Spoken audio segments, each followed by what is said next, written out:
Acho que nós podemos começar, né? Bom, primeiro, então, boa noite, agradeço a presença de todos. Para quem não me conhece, meu nome é Jordano Adjuro Teixeira, eu sou advogado com atuação na área do direito do trabalho, né? Atuo junto com o doutor Zé Costa, não vou falar o tempo para não entregar a idade do Zé Costa, porque eu sou jovem, né? Mas é um prazer tê-los aqui. Eu já vou passar, antes de passar para o doutor Fernando, passar a palavra para o Zé Costa também, para fazer as suas considerações iniciais. Mas, de qualquer forma, né, apresentando o doutor Fernando, José Ubaldo Coutinho, ele é médico, além de bacharel em Direito, coordenador do Serviço de Controle de Infecção Hospitalar e Segurança do paciente do Hospital Nossa Senhora das Dores, em Ponte Nova, Minas Gerais. A dinâmica hoje, né, nós vamos fazer uma introdução, fazer algumas considerações iniciais e logo em seguida a gente vai abrir para debate. Né? Quem já quiser formulando alguma pergunta aqui no chat, fica à vontade, mas depois também a gente vai abrir o microfone para quem tiver interesse pudesse manifestar. Zé Costa, por favor, com a palavra. Bom, primeiramente, o Jordano não é mais novo, ele já fez 2 plásticas. Só 25 anos juntos. Fernando Coutinho, gente, é daquelas pessoas de rara capacidade intelectual, além dos predicados, né, Fernando, em homenagem a Zé Amador, aqueles predicados éticos pouco encontradiços hoje em dia. Um homem que se dedica à medicina e às relações humanas como poucos. Então, eu acho que hoje nós vamos ter uma grande oportunidade de aprender muito.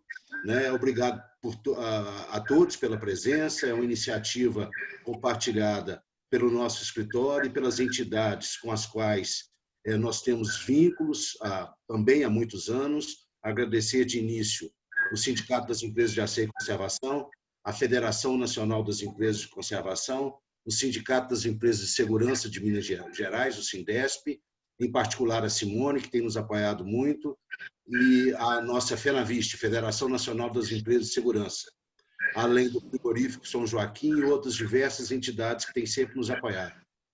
Dito isso, passando a bola rapidinho, doutor Fernando, a palavra é sua. Fica à vontade. Obrigado por tudo.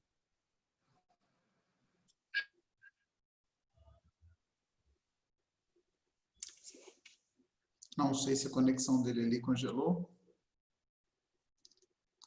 Fernando, está nos ouvindo? Eu acho que ele caiu. Vamos lá, ele deve estar se reconectando. Vamos aguardar aqui para ele entrar novamente. Assim a gente testa antes, funciona tudo antes, na hora. Tem meia hora que nós estamos aqui testando. Já está aqui, Fernando. Eu pedi o sinal aqui, estou preocupado com a internet, mas deu para... Está dando para me ouvir bem? Bem.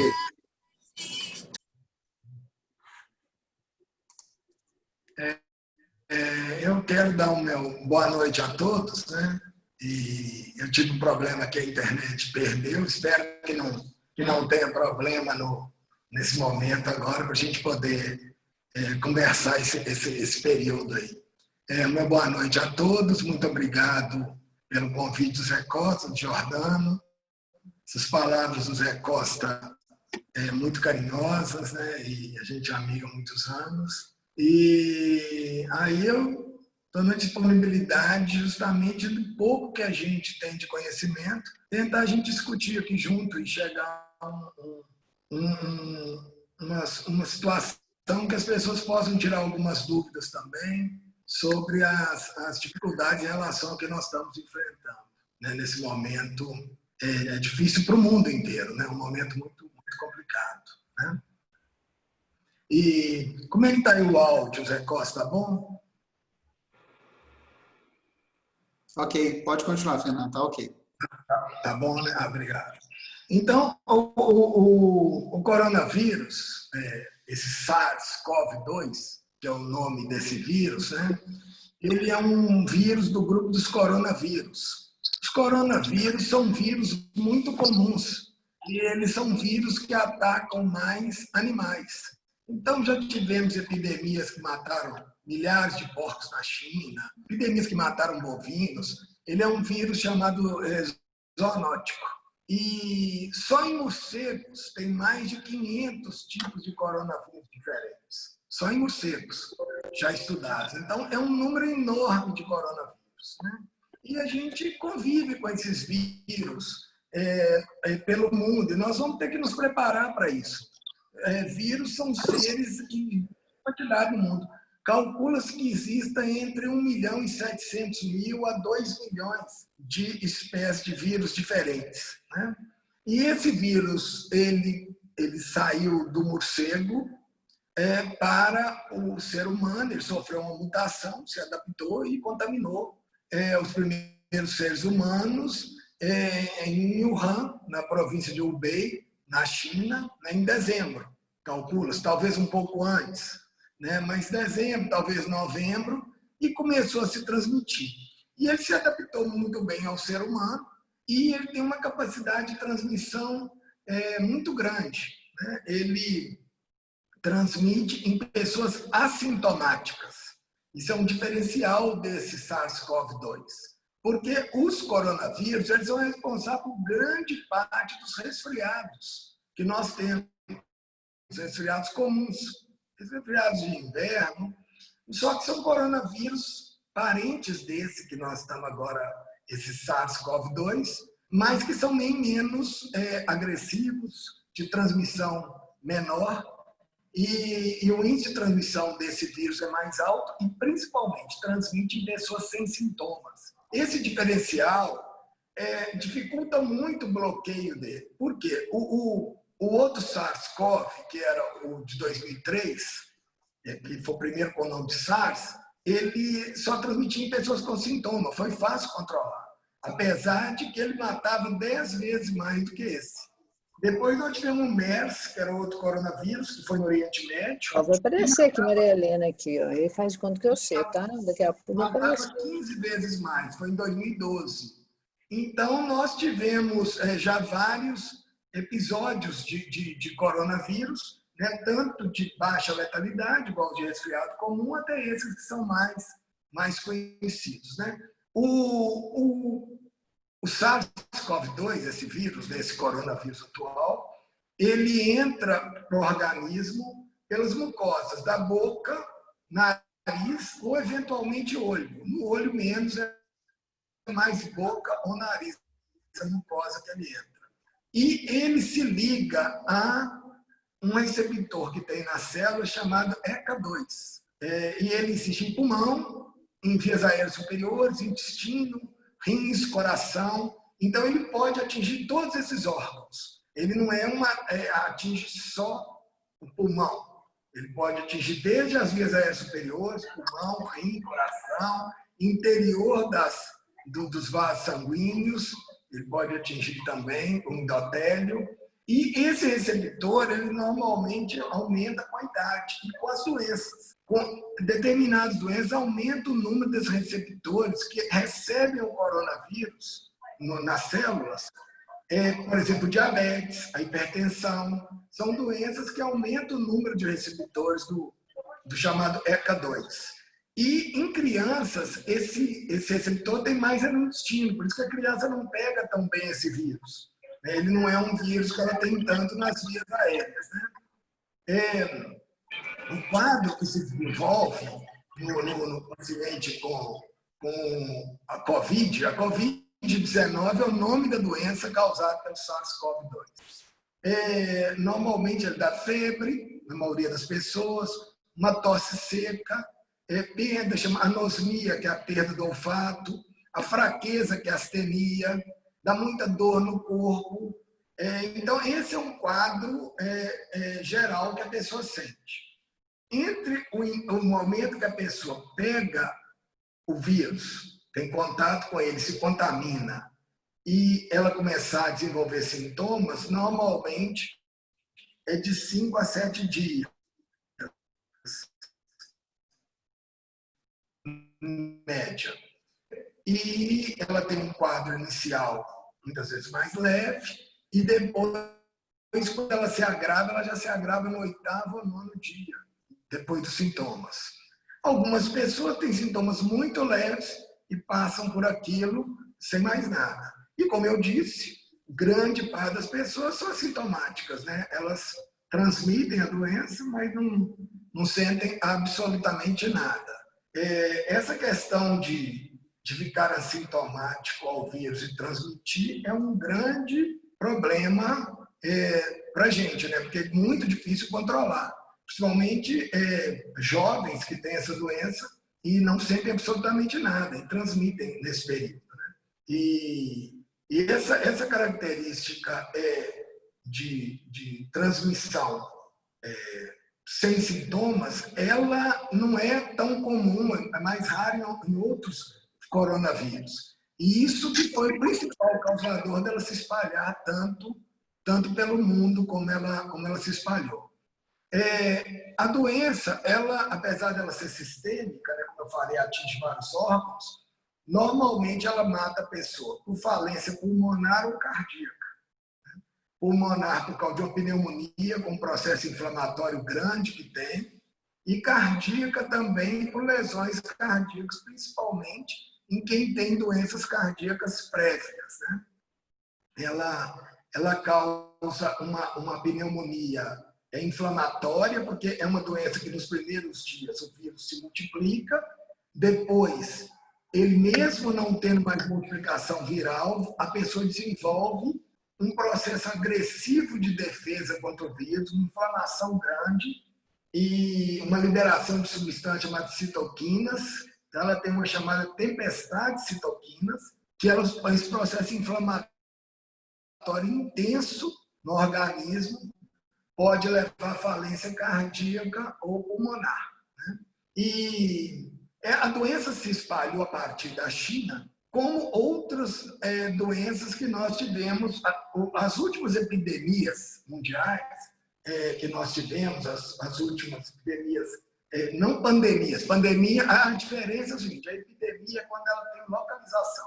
A pandemia é quando ela se espalha por todo o mundo, né?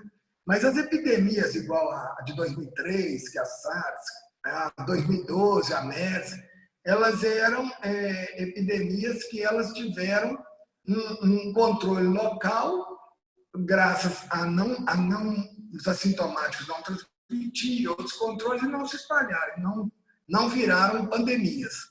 Esse vírus, como se transmite com muita facilidade, ele se espalhou pelo mundo, formando a chamada pandemia. Então, de dezembro até março, ele conseguiu se espalhar por praticamente toda a Terra. Pouquíssimas ilhas no meio do Pacífico, casos assim que não tiveram casos da doença. E essa situação tem vindo muito, os vírus têm vindo muito da Ásia.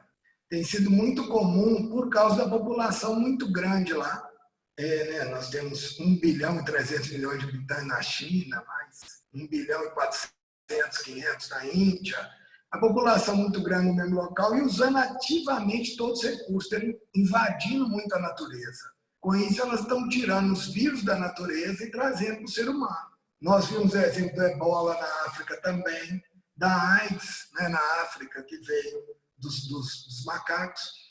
E essa mudança nesse vírus zoonótico, né, um vírus que era de animal para o ser humano, ele acontece pelo contato. E é interessante a gente saber que o local que tem mais vírus ainda não estudados no mundo é na floresta amazônica. Então, esse desmatamento exagerado, esse contato intensivo com a floresta amazônica, pode nos trazer no futuro os vírus desconhecidos, que podem sofrer modificações, as chamadas mutações, e passar para o ser humano, causando danos que a gente não conhece. Eu falo que a convivência é muito ruim, uma pandemia dessa, a última pandemia que nós tivemos foi a gripe espanhola, né, há 100 anos. Né, pandemia, a gente considera a AIDS também como pandemia, que ela espalhou pelo mundo, outros, mas assim, intensa mesmo foi a gripe espanhola. A gente está tendo um aprendizado com esse vírus. Né? A gente está aprendendo que não dá para brincar com a natureza. E apesar de ser um vírus que mata, que tem tudo, nós podemos ter coisa muito pior pela frente. Né? Nós não sabemos o que a natureza pode ainda nos oferecer no sentido negativo, né? no futuro. Então, nós temos que nos preparar e aprender com essa pandemia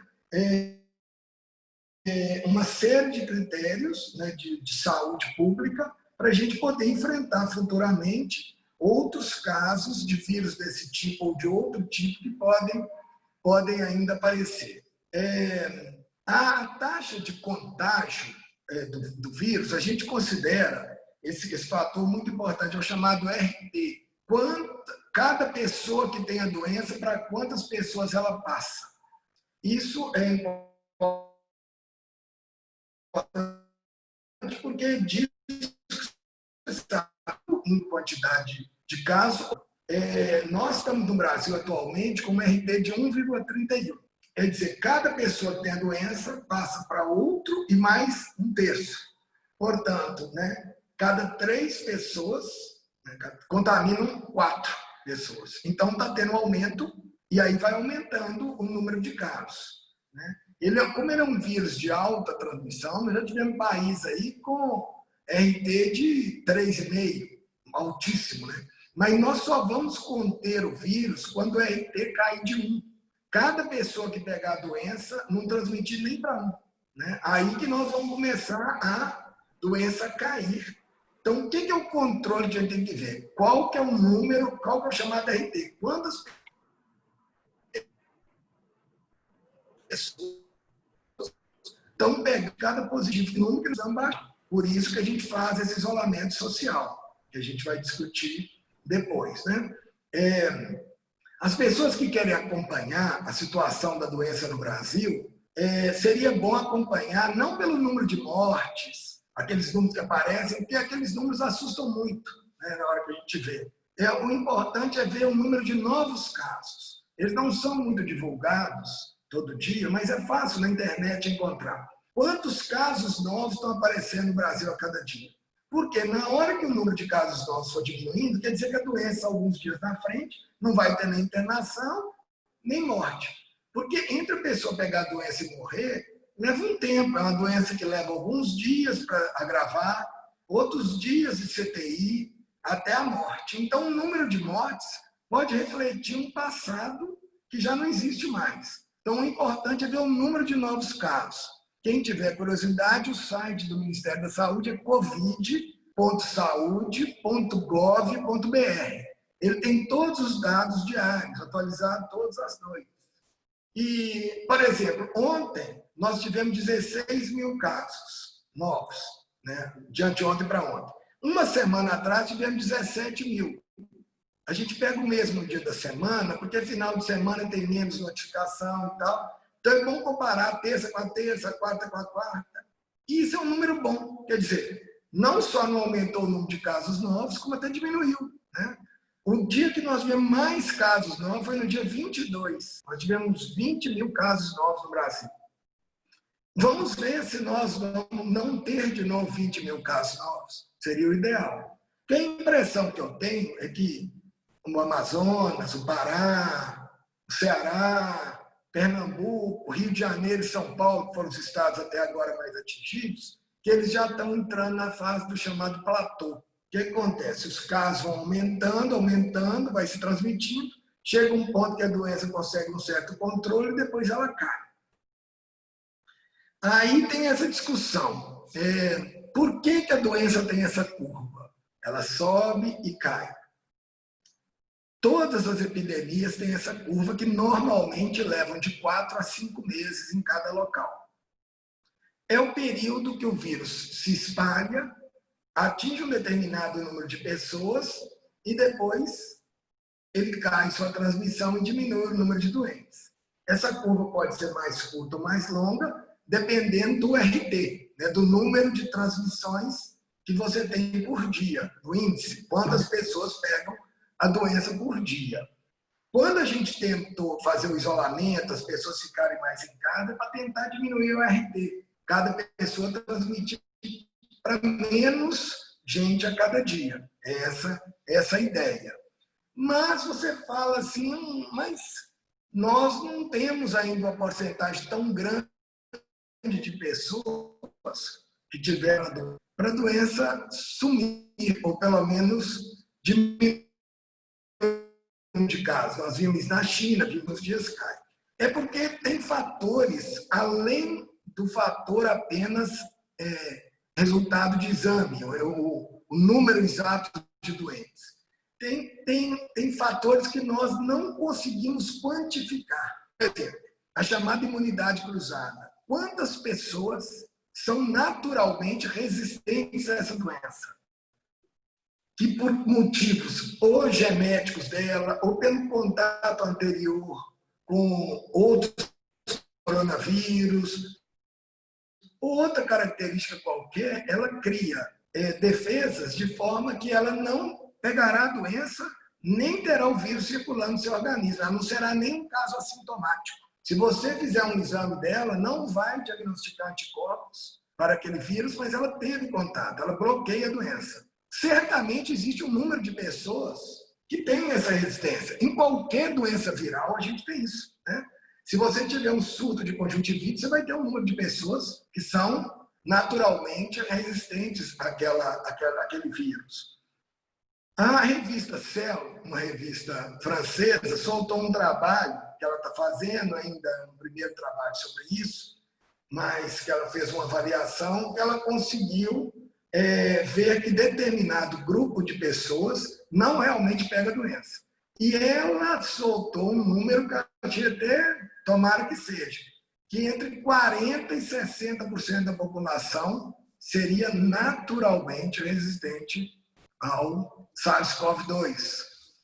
E por isso que ele faz uma curva e depois diminui. Ele não precisa da chamada imunidade de rebanho. Seria 70%, 80%, 90% de pessoas. Tomara, isso aí seria uma esperança muito grande. A gente não sabe, são primeiros trabalhos sobre isso. Mas que há um número de pessoas que são resistentes ao vírus, isso certamente há. E por isso que em alguns locais o vírus é mais agressivo ou não, porque depende da resistência e da imunidade das pessoas daquele grupo, também daquela região. A gente pode ver, por exemplo, na Itália, nós tivemos mais casos ao norte do que ao sul, na França mais ao nordeste do que ao sudeste, na Espanha tivemos mais, na Catalunha, por exemplo, em Madrid, não tivemos tanto no País Basco. Tem outros fatores, são fatores geográficos, biológicos, fatores climáticos. O vírus envolve muitos fatores na sua transmissão. Por isso que em alguns locais ele é mais agressivo, outros não. Quanto ao Brasil especificamente, nós estamos mais ou menos com 400 mil casos oficiais e 25 mil mortes, né? Aí as pessoas falam assim, Minas Gerais tem menos que São Paulo, Rio de Janeiro, Rio Grande do Sul tem pouco. Por que isso? Primeiro, o vírus não estuda geografia. Então, o vírus não define territórios por área geográfica. Ele define pela natureza dele. Então, ele não sabe se estou no Brasil. Ele vai passar pelo território. Pode ser que ele atinja muito um estado e não atinja outro. Pode ser que ele esteja já com um quadro epidêmico avançado, igual São Paulo. Em Minas ainda seja à frente, como no passado já foi na Itália ou na China. Então, assim, o tempo de cada vírus em cada região é o tempo do vírus, não é o tempo da gente, né? Então, no Brasil, pode ser que a gente tenha ainda um agravamento em Minas e São Paulo já esteja saindo do pior momento, entrar, ou mesmo no platô, na curva, né? Então, isso aí é uma característica. Outra questão, além da imunidade cruzada, que eu falei de pessoas que nunca pegariam vírus, você tem as pessoas que são assintomáticas, né? Que têm o vírus, criam anticorpos, mas não têm sintomas. Foi feito um levantamento agora pela Universidade de Pelotas, que no Brasil, em média, seriam 7 casos para cada caso confirmado. Então, em vez de 400 mil casos, na verdade, nós já teríamos quase 3 milhões que já tiveram a doença. Eu acho que esse número é maior, sabe? Eu acho que esse número ainda, quando olhar, a gente na Europa viu que é mais ou menos aí, tem trabalho de 12, 14 vezes, até 16 vezes o número de casos diagnosticados. Fora que o Brasil é um dos países que menos testou no mundo. A gente testa muito pouco. Então, é possível que a gente já tenha tido um número muito grande de pessoas que tiveram o vírus. Talvez até mesmo 20 vezes o número de casos desses 400 mil. Isso não é impossível, não. E isso aí aumentando todo dia, né? Que a gente tem tido, igual eu falei, 16, 17 mil casos novos por dia, né? Quanto à questão dos testes que as pessoas sempre questionam. A gente tem basicamente 2 testes para poder fazer o exame do coronavírus. O teste da pesquisa do vírus, que é o chamado RT-PCR, que é um exame que ele é feito tipo um cotonete no nariz e na orofarinha, no fundo da boca, e ali vê o vírus, e ele tem que ser feito a partir do 3º dia do sintoma, os primeiros sintomas, até o 9º dia, sendo o dia ideal o 5º dia, depois dos primeiros sintomas, para achar o vírus. E nós temos o teste rápido, que é o teste que pesquisa os anticorpos, se a pessoa já criou defesa para os vírus, né? Então, ele encontra tanto a imunoglobulina M, que é o anticorpo que a pessoa tem durante a doença, como a imunoglobulina G, que ela já tem depois que ela já ficou curada. Então, é aquele teste rápido para ver se a pessoa teve a doença. Ele é o ideal que faça a partir do 10º dia do sintoma, sendo que o dia que ele tem mais, o melhor resultado é a partir dele que a pessoa teve sintoma. Esses testes é o que são feitos para a gente tentar encontrar o vírus, né? Sobre a questão de tratamentos, né? A gente, apesar de ter muita vontade que tenham medicamentos que resolvam o problema do vírus, mas não tem muita coisa de medicação que ajude, não, né? A gente tem uma droga, uma medicação chamada Remdesivir, que em casos graves parece que tem algum resultado, né? Esses outros, ivermectina e outros que foram tentados aí até agora não se viu nada de interessante nele. E a pergunta que todo mundo faz, né? A hidroxicloroquina, né? Se ela faz algum efeito. Em casos graves, pelo que os trabalhos estão vindo, parece que não. Ela não resolve o caso da pessoa que está naquela fase que eu já falei da pneumonia, pelo processo inflamatório e tal. Mas há a possibilidade que no início da doença, quando os vírus ainda estão se reproduzindo no organismo, ela possa ter um efeito de dificultar essa reprodução viral. É isso que nós estamos aguardando nos trabalhos, que devem sair na primeira quinzena de junho, os trabalhos randomizados, tanto brasileiros quanto no exterior, que vão dar a resposta se realmente a hidroxicloroquina tem alguma utilidade em casos iniciais. Já se sabe que em casos graves ela não tem efeito e pode ser até prejudicial ao coração que já está sofrendo com o ataque do vírus. Essa questão do uso inicial da hidroxicloroquina também vai ter que ser muito pensado, porque grande parte das pessoas que têm sintomas compatíveis à Covid-19 não tem a Covid-19. Né? Na hora que vai fazer o exame, ela tem um outro vírus, um vírus influenza da gripe, ou até outro coronavírus, resfriado, alguma coisa. Já imaginou se a gente for dando hidroxicloroquina para todas as pessoas que tiverem sintomas de Covid? Além do custo disso, né? Isso tem um custo de saúde pública, você tem um limite na produção da droga e também os efeitos, poucos, mesmo que sejam poucos, colaterais que ela pode causar. Então, o que teria que fazer? Se comprovar que a hidroxicloroquina tem utilidade no caso mais leve, inicial da doença, não digo leve, inicial, teria que primeiro fazer o RT-PCR, confirmar que a pessoa tem a doença e aí sim usar a hidroxicloroquina por 5 dias. Mas nós só vamos ter certeza disso na hora que tivermos esses trabalhos agora na primeira quinzena de junho. Até então está autorizado usar, mas não tem um protocolo confirmando a sua utilidade, né? Já que há essa dúvida. E as questões aí de perspectivas futuras, né? Infelizmente ninguém tem bola de cristal. É muito difícil a gente saber o que vai acontecer no futuro. Mas como essa doença, nós somos assim, estamos na última leva, né, no último grupo dos que estão pegando, que ela começou na Ásia, veio para a Europa, depois que ela veio para a África e para as Américas, a gente já viu o que eu falei, que ela tem curva, né? Ela não é uma doença que fica um longo platô, ela sobe, mantém um platô um tempo e cai, e vai para números bem baixos, né? Então, isso é um fator importante. Então, a gente sabe que ela tem fim, né? A gente não sabe quando será o fim em cada local. Como eu falei, o vírus pode estar numa fase em São Paulo e em outra fase em Minas Gerais, né? Essas doenças, normalmente, elas, a curva delas, essas doenças viróticas, é de 120 a 150 dias depois do primeiro caso diagnosticado.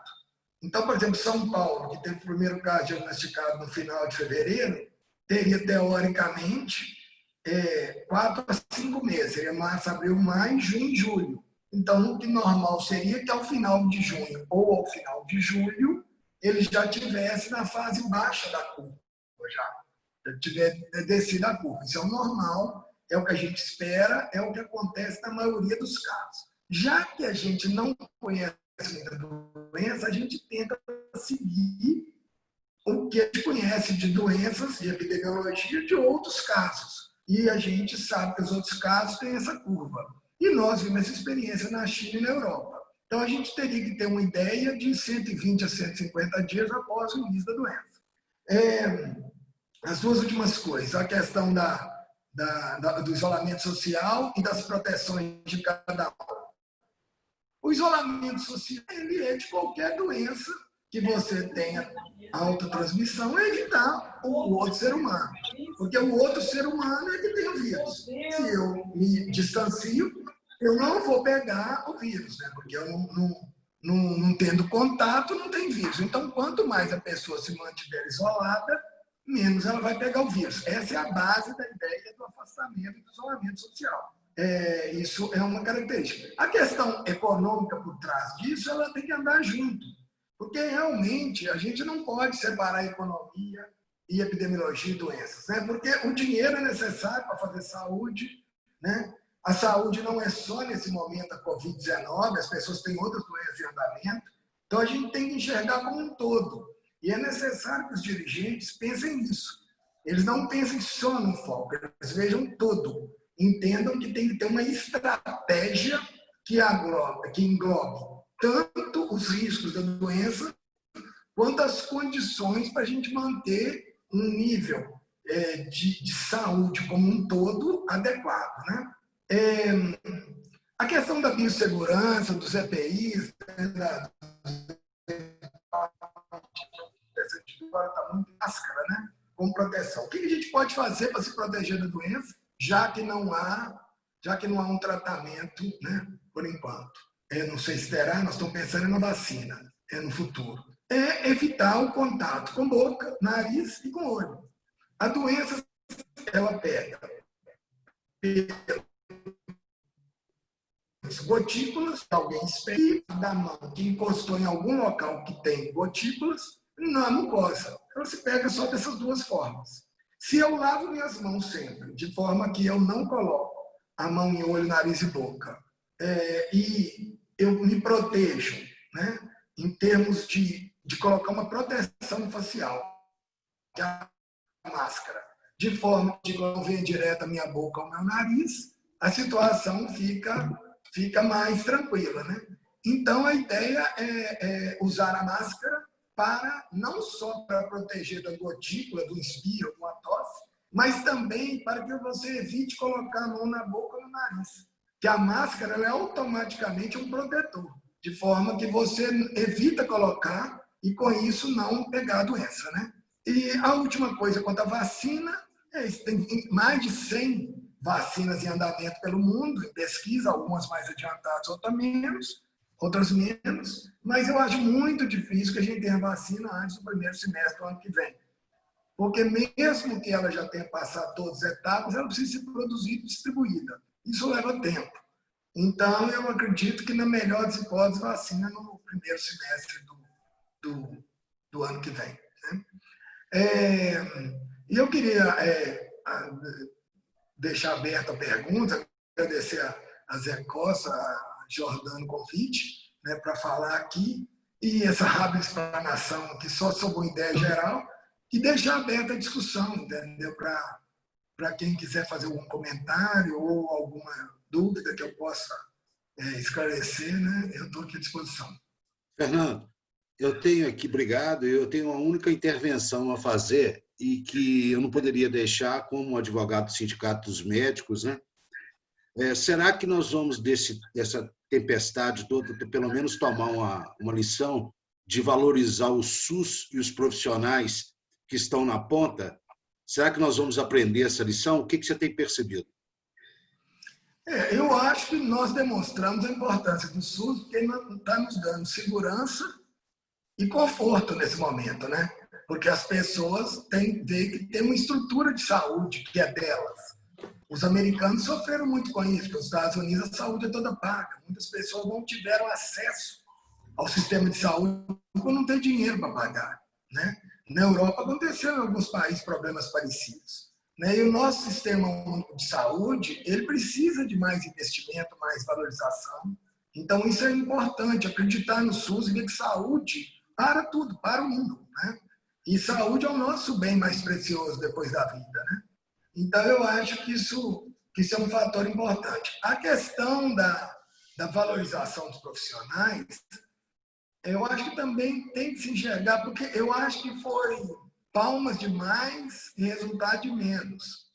Então, o mundo inteiro aplaudindo, batendo panela, sei lá o quê, aplaudindo profissionais de saúde, agradecendo. Mas eu não vou falar sobre médicos, os médicos se defendem e tal.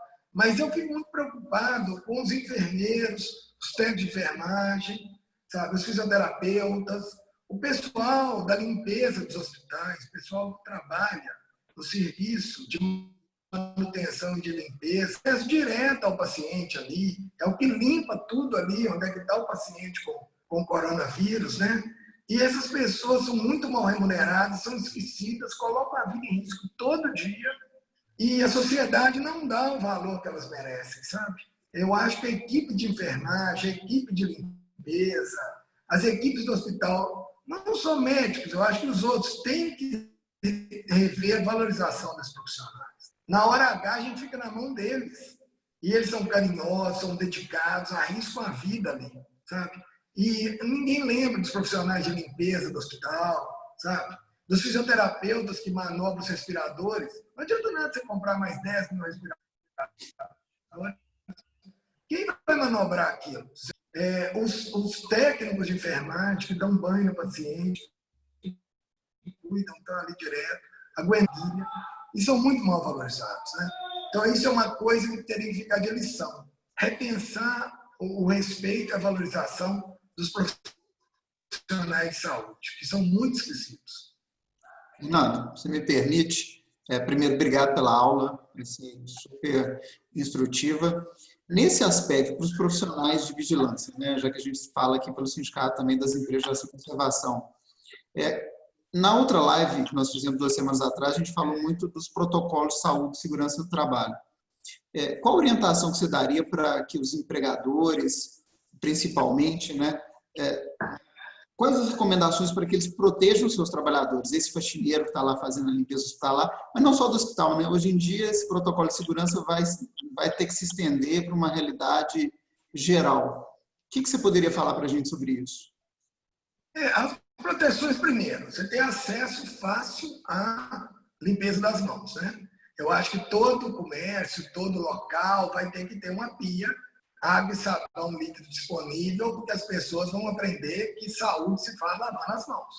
Vão acabar as verminoses, vão acabar as viroses que nós temos aí, as conjuntivites, se as pessoas lavarem as mãos. Então, o acesso a lavar as mãos é fundamental, é a primeira coisa, né? Porque antes de pensar em EPI, tem que pensar nessa condição. Outra é a questão dos EPIs, né? Ter máscaras, né, para as pessoas poderem se proteger, dependendo do lugar, ter proteção de óculos, inclusive, né, para proteger os olhos, e treinar as pessoas, mostrando a importância disso, de não colocar toda hora mão na boca, mão no nariz, como são os protocolos de segurança para uma pessoa não pegar doenças. Porque o que se faz para não pegar a Covid-19 é a mesma coisa que se faz para não pegar um número enorme de doenças. Resolveria um grande problema de saúde pública, das verminosas até quase todas as doenças viróticas e uma parte das bacterianas. Então, eu acho que isso vai ter que ser um trabalho pensado e valorizado, né? Pelas equipes de segurança do trabalho e tudo. E nos hospitais, especificamente, nós estamos fazendo protocolos de proteção, né? Desde a recepção e tal, que vão ficar depois como missão. Que a gente vê que, na verdade, a gente expunha nossos profissionais, né? Porque existiam várias outras doenças além do Covid, mas muitos profissionais estavam expostos de forma errada.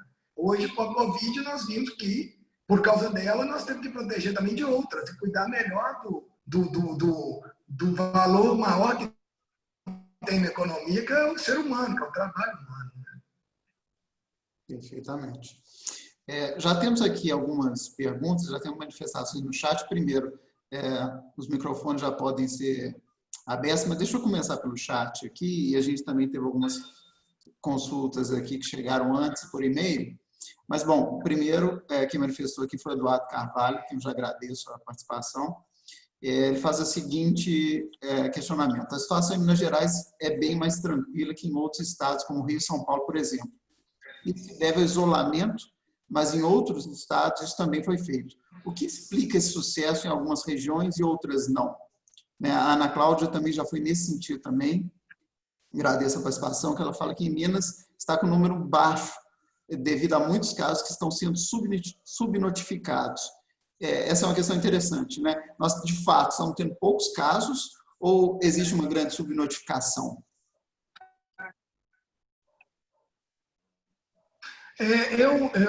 Primeiro, está me ouvindo bem aí? Sim. Bem.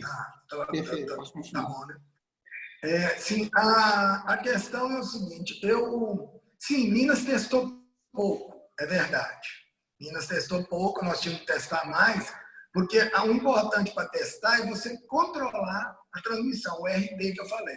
Se você pega uma pessoa que teve e testa todo mundo em torno dela, você diminui, porque se algum deles pegou, você já bloqueia, então o teste é para isso. Mas a gente sabe que os números de Minas são bons, mesmo com a testagem baixa, pelo resultado final, que é um resultado péssimo, né? Que é o número de óbitos e de internações. Nós estamos com o número de internações, na maioria das cidades de Minas, muito tranquilo, muito dentro do ideal, se é que pode chamar alguma coisa de ideal numa doença dessa. Mas Belo Horizonte, por exemplo, está com índice de internação baixo, né? Então, a gente mesmo tendo testagem, pouca testagem, tem que melhorar isso, porque não testar é um risco de perder o controle uma hora da doença, mas até agora Minas está bem controlado.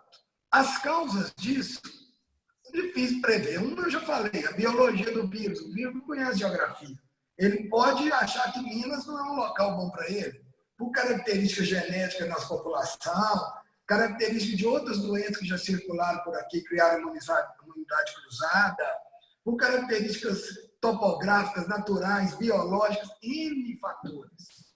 Outro fator é as atitudes, né? Como Belo Horizonte foi uma cidade que começou a se preparar muito no início da doença, né? Tem uma equipe muito boa aí, auxiliando a Secretaria de Saúde BH, de profissionais. Então, Belo Horizonte fez um trabalho muito bem feito.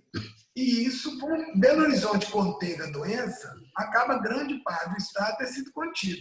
O sul de Minas não está bem. Por quê? Reflete São Paulo, né? Juiz de Fora teve um número de casos porque reflete Rio de Janeiro, né? Mas a gente está numa situação razoável em Minas Gerais, bem boa. Eu acredito que Belo Horizonte tem ajudado muito e as outras cidades também que se cuidaram. Outro fator também é que Belo Horizonte tem um índice de água tratada grande, alto, muitas casas. Em locais que tem menos água tratada, você tem menos gente lavando a mão, tem mais problemas. Agora, o vírus, ele tem características, só o futuro vai dizer, características dele. Por exemplo, a gente estava imaginando que ele ia acabar com a África. E não que não tenham casos lá. Tem, não chega aqui muita notícia, que infelizmente a mídia mundial não dá muita atenção aos países pobres. Mas a África está relativamente tranquila. O pior lugar da África é a África do Sul, né? que que tem uma condição até melhor, né? Então, assim, a gente aqui achou que ele não atingiria áreas quentes, né? Que ele seria o maior problema no clima frio. A Argentina está tranquila, o Equador sofreu uma crise, Manaus, São Luís, Fortaleza. Então, assim, ele é um vírus difícil de você determinar os fatores. Por isso que a gente tem que fazer o quê? Como ele é desconhecido, nós temos que seguir os protocolos que nós já conhecemos, que é EPIs, proteção e evitar o outro ser humano, que é quem pode trazer o vírus, né? Agora, dizer por que determinadas coisas são os estudos futuros que vão falar para trás o que causou ou não causou aquilo que nós vivemos. Perfeito. A Bianca de Lacerda, também agradeço a participação, ela faz justamente esse questionamento que você acabou de dizer. Se nós vamos ter que usar com bastante rigor os EPIs até que surja uma vacina, é isso mesmo? E a perspectiva para a vacina? Independente do prazo, né, que você citou que ela demoraria até mesmo para ser produzida. Mas existe uma perspectiva positiva de surgir uma vacina para Covid? Sim, a questão aí, a Bianca... Fernando, na verdade, é a Adriana que está nos acompanhando do Rio, através do equipamento da Bianca. Adriana, profissional de saúde, conhece? Sim. Aí a questão toda é que aconteceu, Adriana, se a gente vai ter que usar EPI por muito tempo, a gente sabe, os profissionais de saúde, nós vamos melhorar o uso de EPIs, como eu falei aqui agora. Eu acho que os sindicatos vão exigir cada vez mais, os hospitais, a área pública de saúde, então nós vamos melhorar mais máscaras N95, né, que são as máscaras de maior proteção, nós vamos ter um modelo novo depois dessa doença. Isso eu acredito. Quanto à população como um todo, o que a gente tem experiência é a experiência da China. A China, que já viveu algumas epidemias, né? Viveu a SARS em 2003, viveu a gripe suína em 2007 ou 2008, viveu várias, né, epidemias nesse século. O chinês usa máscara com muita frequência, principalmente quando viaja para o exterior. É um hábito chinês, já incorporou usar máscara. Possivelmente, isso será um hábito incorporado a todo o planeta Terra, em determinadas situações, usar máscara. Em grandes aglomerações, em viagens a países, a outros países, como o chinês fez. O chinês, por exemplo, há muitos anos você encontra um chinês na Europa, quase todos estão de máscara. Então, eu acredito que vão sim ficar novos hábitos. Eu não gosto daquela palavra, daquela frase que se fala o novo normal. Eu não acho que o mundo vai mudar por causa dessa doença. Nós já tivemos muitas pandemias na história da humanidade. Algumas coisas mudam. Aprende-se algumas coisas, né? Eu acho que vai melhorar a condição de saúde pública, que as pessoas aprenderam a se cuidar mais, a se proteger mais. Eu acho que os lugares com grandes aglomerações serão reavaliados, porque não é só a transmissão da Covid. Um lugar desse pode se transmitir N doenças, as conjuntivites, as outras viroses, né? Os vírus respiratórios aí em geral, o grupo da influenza. Eu acho que vai se valorizar mais a vacinação. Eu acho que o movimento anti-vacina vai enfraquecer, que as pessoas estão vendo tanto que a cobertura esse ano da vacina da gripe foi muito alta no Brasil. Então, eu acho que é um fator novo. Então, eu acho que algumas coisas vão ficar, mas a vida vai voltar ao normal. A questão de tempo, isso vai ser um fato do passado que a gente vai aprender com ele, com tudo que passou pela história humana, né? Infelizmente, algumas coisas levam a melhorar e algumas crises levam o ser humano a piorar. Mas que eu acho que vai ser, de certa forma, depois virar um fato na história. Né? Porque esse vírus vai circular um tempo, ou ele vai desaparecer, ou ele vai ficar endêmico. Um caso ou outro aparecendo ali e tal. Eu não acredito em sequência de curvas desse vírus, sinceramente. Não acho que ele agirá assim. E a questão da vacina, a gente tem vários grupos pesquisando vacina, né? Vacinas com vírus atenuados, vacina com partes de vírus, vacinas com outros vírus levando a RNA desse vírus, várias linhas de vacina. Os que estão mais adiantados são os ingleses, os americanos, os chineses, os israelenses, que eu me lembro que estão com grupos já mais avançados, que estão em fase 2, já entrando em fase 2 dos testes da vacina. Alguns grupos já estão, inclusive, preparando as fábricas já para produzir num volume muito grande, né? A Pfizer mesmo já está fazendo parece que uma fábrica, a Johnson & Johnson está com a fábrica nos Estados Unidos para 1 bilhão de doses, esperando a tecnologia para poder fazer. Então, eu acho que agora vai vir uma discussão. Essa vacina será cobrada ou será gratuita? Essa vacina, os governos pagarão ao laboratório que desenvolveu ou exigirão que a patente seja liberada e aí o laboratório nunca mais vai pesquisar a vacina, porque ele gastou muito? A China falou que a vacina que ela produzir, ela vai bancar os custos e vai dispor ela para o mundo gratuitamente, né?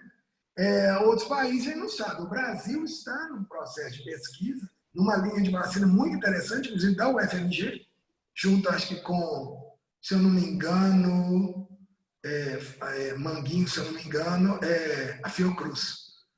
Mas a UFMG tem um caminho muito interessante com a vacina, muito promissora, e o mundo inteiro vai, por segurança, vamos dizer, ter sua própria vacina. Porque pode ser que o país que desenvolva não queira oferecer aos outros, oferecer a um custo muito alto, né? Mas eu acho que as vacinas entram em teste agora mais intenso nesse segundo semestre, com aprovação no final do ano e início do próximo, e aí sim produção e distribuição.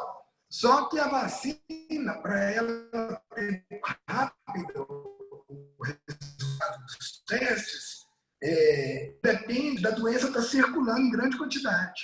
Se a doença começar, a pandemia ceder muito, você demora mais para ter a vacina, entendeu? Porque você não tem aquele número de casos de transmissão para ver se a vacina funciona bem ou não. Então vamos aguardar. Ótimo, obrigado. Quem levantou a mão foi a Bruna Soares. Ela fez um sinal aqui, está nos acompanhando. Não sei Doutor se Amador também. Fazer uma pergunta. Por favor, estou aqui. Boa noite a todos. Queria primeiro parabenizar Fernando, que é, como falado aí anteriormente, uma pessoa de um nível intelectual admirável, e adorei a sua explanação sobre a Covid. Parabéns. Parabéns também pela iniciativa aí dessa reunião, esclareceu bastante coisa. Eu sou professora, né, dos cursos de saúde aqui da Faculdade Dinâmica, em Ponte Nova, e foi muito interessante. Eu queria falar a respeito dos EPIs, né, que o Fernando e todo mundo aí frisou bastante como sendo essenciais aí para a prevenção. E os profissionais de saúde, né? É fato que algumas instituições, inclusive de Belo Horizonte, elas estão com falta desses EPIs, e isso tem levado os profissionais, né, inclusive, a um estresse. Falo isso porque eu tenho uma irmã que está exatamente nesse cenário. Por exemplo, as máscaras N95, muitas vezes sendo utilizadas por aqueles profissionais que vão ter um contato mais próximo, a reutilização de máscaras por um período, justamente para não faltar. E agora teve uma iniciativa, né, de testar os profissionais de saúde de Belo Horizonte. Né? Essa foi uma iniciativa feita, assim, parece que em conjuntura com o governo e algumas instituições, para testar esses profissionais justamente pela grande exposição. Eu queria que você comentasse, Fernando, né, sobre a importância dessa testagem no que diz respeito à prevenção dos familiares, né, e até para a questão da tranquilização desses profissionais. O que eu tenho observado é uma tensão enorme em relação a isso, justamente porque o que está sendo preconizado o tempo todo, que é o uso de EPIs, a gente está vendo aí uma questão de contingência. Não sei se isso é uma realidade aí de muitas instituições, mas eu sei que em alguns locais em Belo Horizonte isso tem sido feito. Ô, Bruna, obrigado pela pergunta e tal. Realmente, a gente sabe, isso não foi um problema só brasileiro, foi um problema mundial, a questão de insumos, né? Profissionais de equipamento e de EPIs no mundo inteiro. Profissionais por quê? Como eu citei, você não forma um profissional de terapia intensiva do dia para a noite, né? E você tem ali uma limitação dos próprios técnicos. Muitos adoeceram, muitos médicos adoeceram. Então, você tem limitador. Tem um limitador de equipamento que nós tivemos uma crise, estamos de respiradores pelo mundo inteiro. Isso já está se resolvendo, porque como a doença foi cedendo na Europa, está diminuindo nos Estados Unidos, nós vamos ter ainda uma possibilidade de ter, em breve, respiradores aqui no Brasil, já que não há concorrência mundial. E o mesmo com EPIs, né? O problema é que o maior produtor de EPIs do mundo é a província de Hubei, né? A região de Wuhan, na China. E justamente onde começou a doença e onde foi feito. Lá foi feito um lockout mesmo, né? Fechou tudo, parou tudo, o que funcionou para isolar a doença. Mas houve uma falta de EPIs no mundo inteiro. Né? Algumas coisas vão mudar no futuro. Cada país, com segurança sua, vai começar a querer produzir alguns insumos de saúde para não depender dos outros. Esse é um fator. Né? Nesse momento, o que a gente está fazendo é o Brasil tentar comprar agora, porque está começando a ter no mercado, né? E a gente tentando otimizar o uso desses EPIs. Né? Nós já conseguimos aquela proteção facial, aquele face shield, uma produção grande, então hoje tem muito no mercado. As máscaras cirúrgicas, não as N95, mas cirúrgicas, a gente está conseguindo produzir com SMS, que é aquele material que usa em pacote de esterilização. Tem várias indústrias de plástico produzindo os aventais descartáveis, igual, por exemplo, a própria aqui em Ponte Nova, a Plastinova está fabricando para os hospitais esses aventais, ela criou um modelo para a gente. Então, a gente está se adaptando. Agora, a máscara N95, que é a que segura 95% das partículas, ela é muito específica, né? Ela não dá para você improvisar. Antes a gente usava por 12 horas e descartava. Hoje a Anvisa liberou para usar por um número de dias. Né? A gente no Hospital Nossa Senhora das Dores está usando por 7 plantões, a não ser que ela tenha alguma sujidade, uma contaminação visível. A gente está usando para os profissionais de saúde, não diretamente os de UTI só. Nós estamos usando para todos os técnicos de enfermagem do hospital e os enfermeiros estão usando a N95. Mas, realmente, a gente fica ansioso, porque elas tem no mercado, só que elas estão muito caras. Né? Então, o preço aumentou em 400%, 500%. Então, a dificuldade hoje não é conseguir o material, é conseguir pagar por ele. Porque ainda houve um problema que os hospitais, como eles tiveram que parar cirurgias marcadas, né? Cirurgias eletivas, exames e tudo, eles caíram muito o faturamento dos hospitais. Os hospitais estão sem dinheiro, porque eles estão nesse período em função do coronavírus, o que é até perigoso no futuro, porque nós vamos ter outros problemas de saúde, porque não estão sendo feitos diagnósticos de câncer, de cardiopatias e várias outras doenças. Mas os hospitais estão com dificuldade financeira, né? de comprar esses EPIs. Então, isso é uma realidade, é uma realidade mesmo, mas a gente está se adequando. Eu digo assim, já foi pior. A gente, há um mês e meio, a gente estava assim, muito ansioso, porque a gente não tinha como comprar esses EPIs. Hoje já consegue, e eu acredito que nos próximos 15 a 30 dias isso vai ser uma coisa que vai se resolvendo, o mercado vai se abastecer. O Brasil começou a produzir também algumas coisas, acho que vai se abastecer. Fernando, uma dúvida. A máscara de pano ela não é considerada EPI, né? E ela está sendo socialmente utilizada, inclusive os empregadores estão solicitando que os trabalhadores utilizem. Como é que você vê isso? Eu já ouvi falar que ela, quando utilizada pela coletividade, ela gera um nível de proteção alto, muito maior do que ela isoladamente. Mas ela, de fato, gera uma proteção ali para o trabalhador, por exemplo, que não da área de saúde, mas da área em geral? Ela, realmente, a máscara de pano não é um EPI, nem pode ser usada em área de saúde, né? Mas é o que eu falei, ela gera uma proteção porque a forma de transmissão é pelo contato de mão com boca e nariz, olho, e pelas gotículas que você recebe de alguém. Né? Mesmo que ela seja um tecido não tão bom, né, um tecido que tenha alguma passagem, né, grande de aerossóis, né, de gotículas, mas ela protege da pessoa pôr a mão na boca e no nariz. Isso já ajuda muito, porque a pessoa não põe a mão na boca e no nariz. Tá? Agora, os perigos da máscara. Primeiro, a pessoa toda hora põe a mão nela, de forma que ela fica toda contaminada. Então, a pessoa, na hora que vai pegar, depois mexe nela, põe a mão no nariz e na boca. Então, o perigo é ficar mexendo nela e sujá-la demais, né? A máscara, ela está imune a tudo. E ela pode enfrentar qualquer coisa.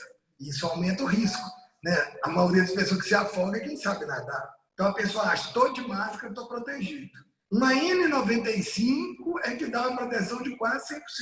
Mas as outras, nem de longe. Uma máscara feita aí sei lá, de malha, né? Malha aí vai dar 10% só de proteção de passagem. Você vai ter que ter um tecido, um algodão 600 fios, ou talvez junto uma seda natural, em 2 camadas, uma flanela, tem que ver. Uma das formas de ver se a máscara é boa é depois que ela estiver pronta, você virar ela com uma luz forte. Quanto menos ela passar a luz, mais eficiente ela teoricamente está sendo para não passar aerosol ou gotículas, né? Não usá-la molhada, porque ela molhada, se vier alguma gotícula, ela encontra com o líquido que já está na máscara, ele passa através do tecido, e lavá-la sempre, evitar pôr a mão nela, para não sujar ela muito, e lembrar que ela não dá proteção total. Mas eu acho que a máscara é importantíssima. A máscara, se você puser 2 pessoas conversando de máscara, você tem que pensar o seguinte, uma pessoa conversando, ela mais ou menos de 60 centímetros até 1 metro, ela pode soltar gotículas num volume que pode contaminar alguém. Uma pessoa tossindo 2 metros, 2,5 metros ela pode atingir alguém. E um espirro pode atingir até 6 metros de distância, né? Então, se a pessoa está com a máscara, ela espirra, o espirro dela não vai longe. Ou se ela tosse, não vai longe. Né? E o outro de lá, se ele tiver uma distância de 1 metro, 1,5 metros, não vai chegar nada nele. Então, a máscara é muito importante. Se for uma máscara de melhor qualidade, tanto melhor. Mas qualquer coisa que você puser no rosto, tampar a boca e nariz, já é uma ajuda grande. O doutor Amador quer fazer uma pergunta?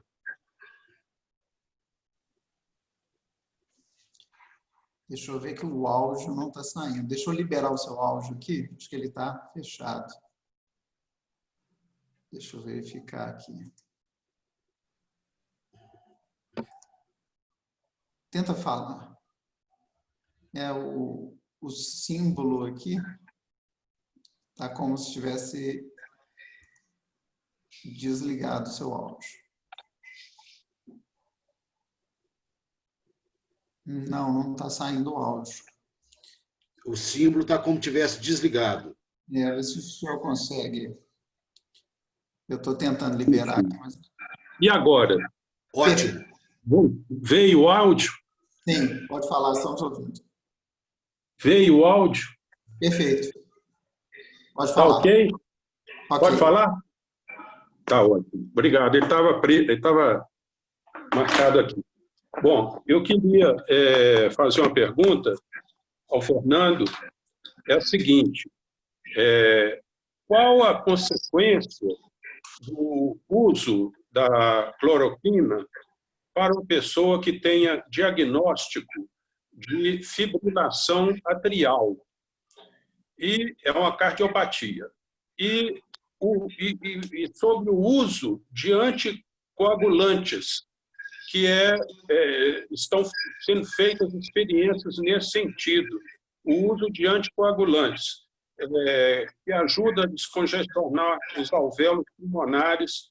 Tem uma médica de São Paulo, eu não recordo o nome, que tem preconizado muito o uso de anticoagulantes. Zé Amado, muito obrigado pela pergunta.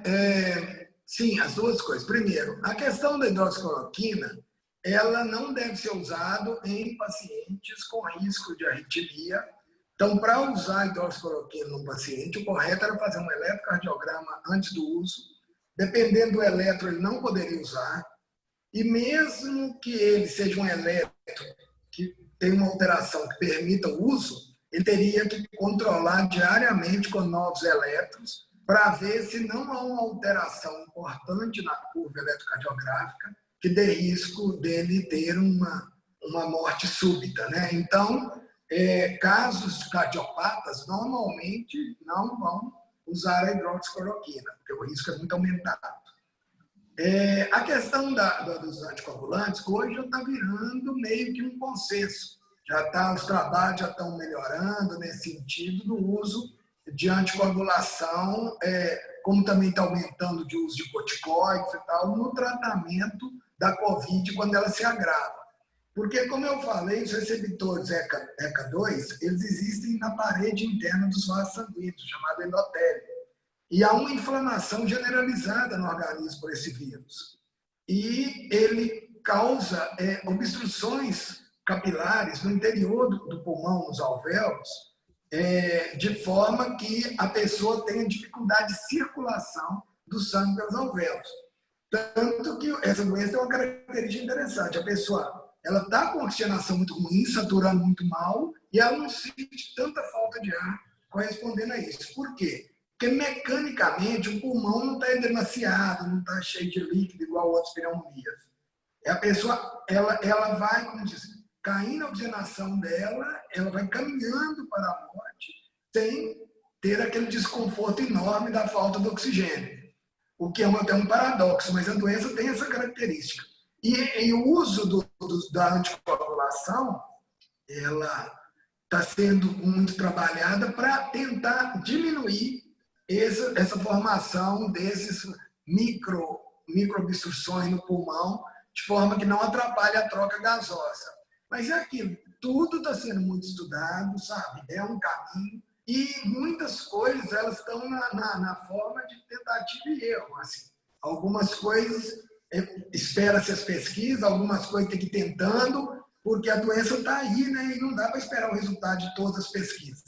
Por isso que a hidroxicloroquina ela está liberada, o uso, só que em saber em quem, quando e como. Da mesma forma, a anticoagulação, o corticoide, o remdesivir e todos os tratamentos que são feitos. Até a dúvida, por exemplo, antes, no início dos primeiros trabalhos, falava que tinha que entubar a pessoa precocemente para salvá-la. Hoje já não se faz isso mais. Sabe que não é o que resolve. Hoje coloca a pessoa no oxigênio, não entuba já muito no início. Foram mudando os protocolos e estão mudando o tempo todo. À medida que a doença fica mais conhecida e que as pesquisas vão evoluindo, entendeu? Mas ainda é uma doença muito desconhecida, muito desconhecida. Obrigado, Fernando. Obrigado. Já para a gente ir caminhando aqui, principalmente já tem mais de 1 hora de live, mas tem uma pergunta aqui também do Ricardo Vasconcelos, que ele gostaria que você falasse um pouco sobre a teoria de que esse vírus foi produzido em laboratório. Existe indício disso?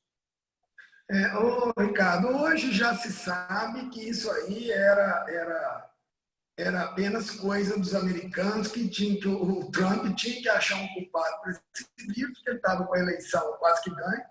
De repente, esse vírus bagunçou a economia americana toda, ele está correndo aí de não ser reeleito, e ele tinha que pôr um culpado, né? Então, falou que era um vírus. O máximo que hoje suspeita-se é se esse vírus houve um erro nos laboratórios de alta segurança na China, e ele estava sendo estudado e foi liberado, não por ser um vírus da natureza, mas um vírus que estava em estudo e foi liberado erroneamente. Mas como esses vírus existem, como eu falei, tem mais de 500 coronavírus diferentes só em morcegos, né? Então, um vai modificar e vai uma hora sofrer uma alteração e atingir o ser humano. Os vírus vão se mudando, né? Vão mutando e vão atingir o ser humano. Até uma questão interessante sobre a mutação desse vírus. Esse vírus, graças a Deus, ele não sofre muita mutação. Existe diferença, é claro, o vírus que está no Brasil é diferente do vírus que está na Itália, que é diferente do vírus que está nos Estados Unidos, que ele sofre pequenas mudanças ali no RNA que dá para você identificar de qual região que ele é à medida que ele vai se reproduzindo naquele local. Mas essas mudanças, essas mutações são pequenas. elas não estão sendo feitas, vamos assim, não estão acontecendo no sentido de uma mudança no padrão viral, no padrão de comportamento do vírus. Tanto que a esperança de vacina é grande. Se fosse um vírus que sofresse muita mutação, nós estaríamos perdidos em termos de vacina, porque é igual, por exemplo, o caso do vírus da AIDS. A gente não consegue desenvolver uma vacina. Quando você desenvolve a vacina, já mudou de característica, de forma de ação e tal. Então, esse vírus ele permite vacina, ele é um vírus relativamente estável, entendeu? É um vírus da natureza, não é um vírus de laboratório, né? E é um vírus que permite ter vacinas. Agora, os vírus, assim, quanto mais você deixa ele reproduzir solto, a tendência dele é ele ficar mais, vamos dizer, a palavra tecnicamente é correta, mais fraco. Na verdade, ele fica com menos patogenicidade. Por quê? Porque os vírus que sobrevivem mais tempo no ser humano são os que vão se reproduzir melhor e vão se transmitir melhor. Os que são muito agressivos e matam muito rápido, eles não vão ter tempo de reproduzir para outro ser humano. Então, a tendência é o quê? Os vírus mais suaves, nesse tipo de pandemia, os vírus mais suaves, com o passar do tempo, os menos agressivos, eles se estabilizam e a doença vira uma doença mais leve. Ela fica endêmica, mas matando menos gente. Aí ela fica, tem casos pelo mundo e tal, mas menos agressiva. Isso é possivelmente um caminho que esse vírus vai tomar a médio e a longo prazo. Beleza. Da minha parte aqui, já para só esgotar a última pergunta que a gente recebeu por e-mail aqui, da ClipVap, Clínica Médica Odontológica, não sei se tem alguém acompanhando, mas eu sei, você falou que o vírus ainda é muito pouco conhecido, não tem as bolas de cristal, mas o que se sabe com relação às sequelas? O que ele pode deixar de sequela no corpo humano e por quanto tempo isso aconteceria? O que dá para falar nesse momento sobre isso? Alguma coisa dá para falar. Por exemplo, teve uma fase que o estresse é muito grande quando surge uma doença dessa, né? Todo mundo fica estressadíssimo. Então, começaram a fazer pesquisas que tinham encontrado o vírus 30 dias depois em pessoas da China, que o vírus, na verdade, o anticorpo não valia, que não curava, que não dava imunidade e tal. É claro, a forma de imunidade ainda não está garantida, porque nós temos que estudar mais para ter a oportunidade de uma pessoa que teve a doença ter um contato e não pegar para garantir a imunidade. Você não pode pegar uma pessoa que já teve a doença e forçá-la a ter a doença de novo, se ela quer, para ver que ela está curada. Você não tem como, não pode fazer isso. Isso não é ético. O som do Fernando. Opa, deixa eu ver aqui. Fernando, só um minutinho. O som caiu? Não, pode seguir. Agora voltou. Voltou. Tá. Então, a gente sabe que esses vírus têm vacina e criam imunidade, sim. Isso vai acontecer naturalmente. Agora, a questão de sequelas, o que se sabe é o seguinte, esse vírus ele pode permanecer até 60 dias na mucosa nasal, que é o tempo mais ou menos de turnover, que é a troca da mucosa todo o nariz, ela leva mais ou menos 60 a 90 dias. O vírus fica lá, não viável. Você acha partículas dele, mas ele não é capaz de infectar alguém. Então, por isso que na hora que você faz um RT-PCR, pode acontecer de encontrar algum vírus ali e tal, mas ele não é viável mais. Sequelas, o medo das sequelas desse vírus são as neurológicas, porque esse vírus ataca. Porque é comprovado que a pessoa perde, grande parte dos pacientes perde o olfato, e alguns até, porque ao perder o olfato, perde a gustação, né? Porque são ligados. Perde temporariamente, depois retoma, mas tem medo de lesões neurológicas a longo prazo dele. Mas, a princípio, não tem nenhuma a longo prazo. A questão pulmonar, parece que a grande maioria das pessoas retoma 100%. Mas estão vendo alguns casos já que o processo inflamatório foi muito severo, né? E que a pessoa, uma porcentagem, fica com um déficit pulmonar. Então, a característica pulmonar. Então, essas que são as sequelas, assim, mais importantes. E as outras sequelas de uma longa internação, né? O paciente com internação pode formar escaras, pode ter problemas de vários tipos. Tem as infecções bacterianas secundárias, que podem acometer, questões renais e tal. Mas, grosso modo, ele não é uma doença que deixa de plano sequela a posterior, não. Perfeito. Deixa eu passar para o Zé Costa, então, para os encaminhamentos, mas já agradeço, Fernando. Não é porque foi um convite nosso, não, mas eu acho que foi a oportunidade que eu mais aprendi sobre o vírus aqui. Você está de parabéns pela forma como você apresenta. Acho que todo mundo aqui vai concordar comigo. Te agradeço muito, passo para o Zé Costa fazer o encerramento. Não, basicamente mais uma vez te agradecer, né, Fernando? Valeu pela aula, agradecer a todos aqui que estiveram presentes. Um abraço para o Francisco Bartolomeu, não apareceu a carinha aqui, meu parceiro também, advogado de longa data, ao Magno, Magno, não vai falar nada? Magno gosta sempre de trazer uma contribuição. Magno, Adriana, lá do Rio, Ricardo, Amador, obrigado, Amador, bom te ver. Ana Paula, mais uma vez, obrigado por todo o apoio, né? E, no mais, agradecer a nossa FEBRAC, FENAVIST, SINDESP, SEAC, a Costa Jorge Advogados, e a você, Fernando. Foi muito bom. Eu acho que nós precisávamos de ter mais encontros como esse para você nos mostrar o caminho. Vai aí, encerra para a gente, Fernando. O Jordane, Zé Costa, agradeço demais o convite, a todas as entidades apoiadoras.